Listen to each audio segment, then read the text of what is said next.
of their campaigns. They have been up north. Nice to have you. I saw quite huge crowds clad in new T-shirts. Does it suggest that NRM is busy with some bonanza, distributing T-shirts and attracting crowds?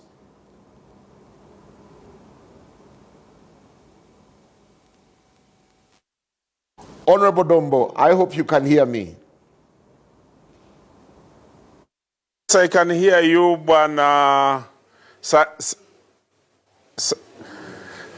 Simon. How are you and how are our listeners? Wonderful, good to see you.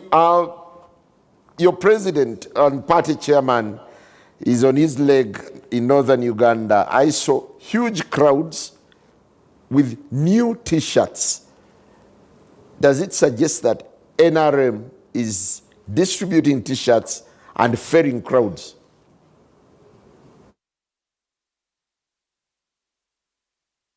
Ferrying crowds from where? Because we're in northern Uganda. Have we ferried any people from across the border? Because NRM is the party which is in power. We have the structures of our administrators. The candidate is moving from district to district.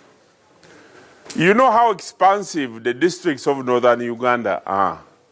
And all these districts have leaders like chairpersons, they have members of parliament, they have district councillors coming for a rally from one sub-county to another, a sub-county which is almost 15 kilometers, and you expect people to move on their feet. That will be very inhuman, and it will be inconsiderate of those individuals who are in those places. We have not ferried anybody from outside sub-counties to come to the venues of the rallies, and the people remain there. For us, we are not like other candidates whom you literally see moving and shifting crowds from one district, one town to another. For us, we go, our candidate moves and meets the people from the respective districts in compliance with the elections regulations and laws and the public order management as guided by the Electoral Commission and by the police. So we're here and we're enjoying it. You know, last time, Simon, when we did not do major rallies and we had the meetings with the party leaders because of COVID, some people accused the NRM and President Museveni, saying that we used the advantage of COVID and avoided to go for public rallies. Yet COVID really disadvantaged us as a people because we wanted to go for massive rallies so that we can show our strength and how people love the NRM. Now that COVID is not there, we have chosen to go and do exactly what we should have done in the previous elections and do it even much better now that people are aware about the falsehoods that many people come up showing. So we're enjoying. We started with the Lango sub-region. We are continuing. We shall have a break-off for about... What do you think would you promise the people of 𝐓𝐇𝐄 and the entire northern Uganda? People enjoy themselves. Some of the people don't know that when there was insecurity in northern Uganda, President Museveni shifted his home from Kampala and he came in Balalege. He camped in the north to ensure that he defeats all the insurgents that had come. He came and fought Kony, he came and fought Lakwena, he came and fought internal insecurity. Right now he has been asking the Baralo, who were accused of either land grabbing. That is something fundamental that happened in northern Uganda. At one time when I was member of parliament, I visited northern Uganda with the Right Honorable Sekandi when he was speaker. And most people were in camps. Now people, and during that time the opposition thrived because NRM was being accused that people are going to be like in camps and NRM and HCA leaders were going to grab land while the people were in the camps. Right now, people have gone back to their land. They are cultivating it, and their lives are changing. If you came to northern Uganda, specifically to Lira district, this is the biggest hub of produce buying in the country. It has some of the biggest silos. And the people who are producing this are Ugandans, and they also provide labor in the number of factories that are emerging. Secondly, the people themselves have the issues that they want. Every place memorandum for the people on behalf of the people.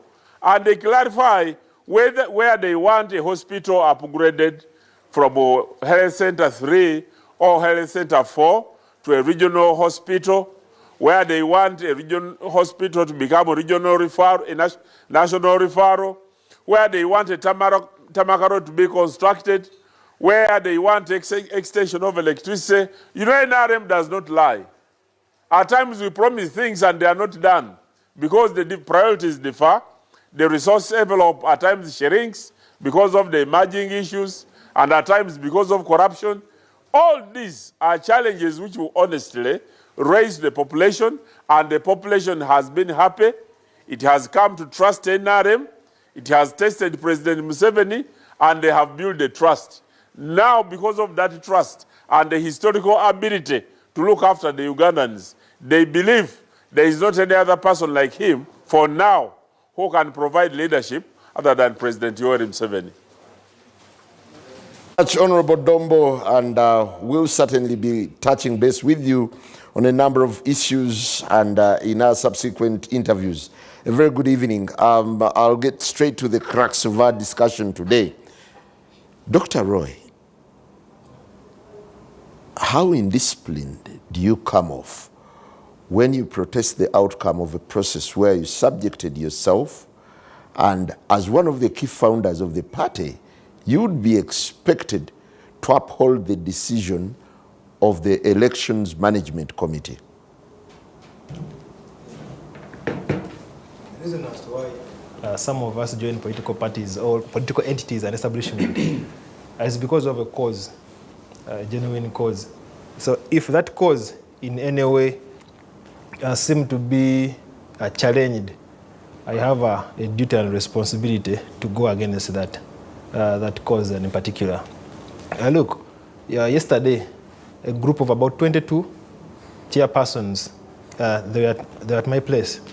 They came with a written petition, 20 chairpersons from a constituency, and a couple of their members. And they had also mobilized money, 17.5 million shillings, arguing that I should continue and run. So for me, in my opinion, I think it is not an issue of being indisciplined, it's an issue of being principled. I understand where my party is, I understand the challenges that my party NUP has derailed from the original objective. Should come from the people. Now, if you go through a process and the same people that we want to represent are against what the party has said or decided, then I think as an individual who still believes in the people ideology, I have to go back to the people that I really represent. Did you believe in the process in the first instance? I believe that the process will do the right thing. Did you believe in the process? I believe that the process will do the right thing. Did you believe in the process? Simon, you wanted to answer yes or no. If I say I believe that the process will do the right thing, you see, a process is not a yes or no thing. A process, like you say a process, it is something you go through from here to here. By the time we started from here, the process was good. Along the way, interest came in. So for us, those interests are the reason that they are the things that we are trying to challenge at the moment. So the process is good. And you see, Simon, when you talk about the process, maybe we also need to question why it's a different process from what other parties are really having. I don't think that as NUP, as Semboga would be in this predicament if we are able to do our own primaries, if people were able to elect their own people. We need to educate the country, really, why NUP is in such a predicament.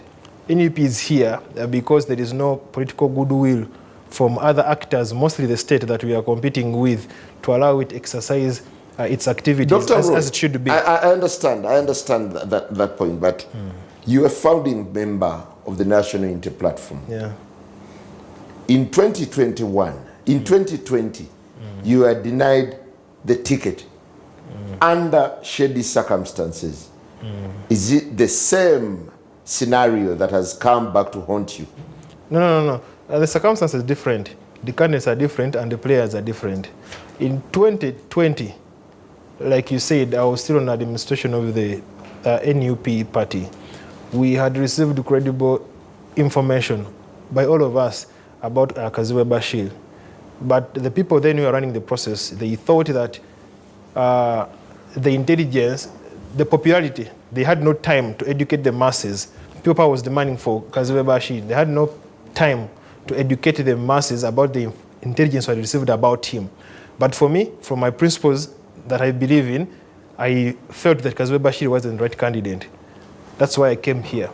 Now, this time around, the circumstances are very different from what we had previously.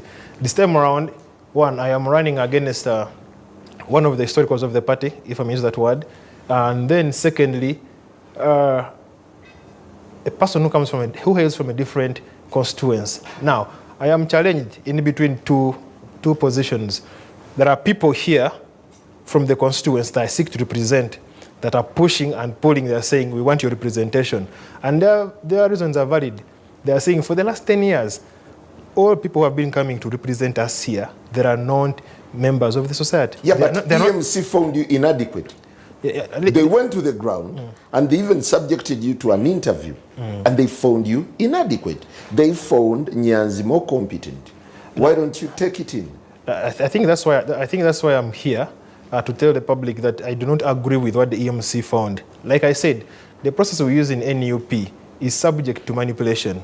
And I am really disappointed in our colleagues who perhaps use their positions within the ranks of the party, who use their relationship with the leadership of the party to twist the results. That is where my fundamental disappointment is. Yeah, but the simple solution would be going to appeal.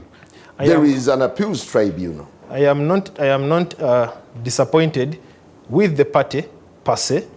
I am disappointed with individuals who have twisted the process to bring results that not only hurt me, but also hurt other individuals. Simon, it is also important to highlight to the public that it wouldn't be here if NUP was organizing its own primaries. Yeah, but if we were allowed to organize primaries like any other party, like how the NRM do it. Before I shift to another speaker, what is your position now in the party? Are you a renegade?